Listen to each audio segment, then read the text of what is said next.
Netflix's Enola Holmes is an enjoyable addition to the Victorian detective genre, a family film that you could watch with younger teenagers. It could have been even better if it were not for a couple of scenes that really let the story down, thanks to a very odd casting choice and one particular paragraph of dialogue that tries too hard to be woke. The plot of this movie revolves around happenings in Limehouse, which basic research on late 19th century London would reveal as the locus of the city's small Chinese community at that time.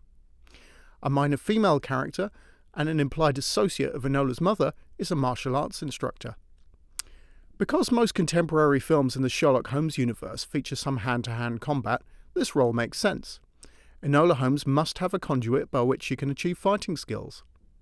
We might expect to see a cameo by a martial arts star with Chinese heritage in this role, someone like Michelle Yeoh, for example.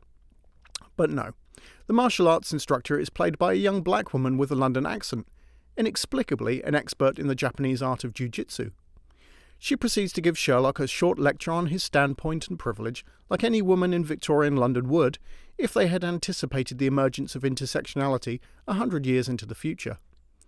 Apparently, the world's greatest detective cannot possibly understand the concept of justice. Does his character respond to this lecture with insight and intelligence? No, he shuts up and stays in his lane. I know, it's fiction, but this scene shows a lack of effort to develop a credible character. While an original Sherlock Holmes story published in 1903 made a brief reference to the detective's knowledge of a martial art derived from jiu-jitsu, London's first real-life teacher of that art was a white man, E.W. Barton Wright, and he didn't return from Japan until 1898. This film makes some on-the-nose references to Queen Victoria, who died in 1901, and Sherlock is portrayed as a relatively young man, while the only car featured in the production is apparently a Benz tricycle of 1880s design. All of these factors set the film before jiu-jitsu was taught in Britain, let alone by black British women. It would appear that black and minority ethnic casting is now a zero-sum game. If the location and the script call for a Chinese character, apparently that role can be satisfied by a black actor performing a Japanese art, and the production can still meet its notional diversity quota. Since this actor won't be on screen for very long, perhaps no one will notice the historical incongruity or the cultural ignorance of the casting. And casting an unknown black actor isn't going to cost very much, so it's a win-win for the production. If a drama is set in 1970s or later Britain, a black martial arts instructor, albeit a male one, would be historically accurate, and so the casting would not jar with the setting in such an obvious way that it propels the viewer out of the dramatic illusion. Martial artists including Chinese-American Bruce Lee and Korean exile Choi Hong-hee taught fighting skills to Westerners in the 1960s.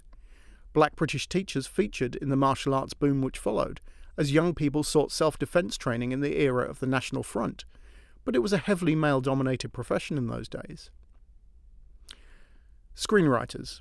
If you want to feature black and Asian characters in your British period dramas, why not seek out the real histories that make those characters historically accurate and believable? Why not spend the same time researching these topics that you would give to making sure that every other aspect of the script is correct for the period? If you are serious about representation, why not give black and Asian actors a decent amount of screen time? And whatever else you do, please don't make them mouthpieces for virtue signalling. They deserve better.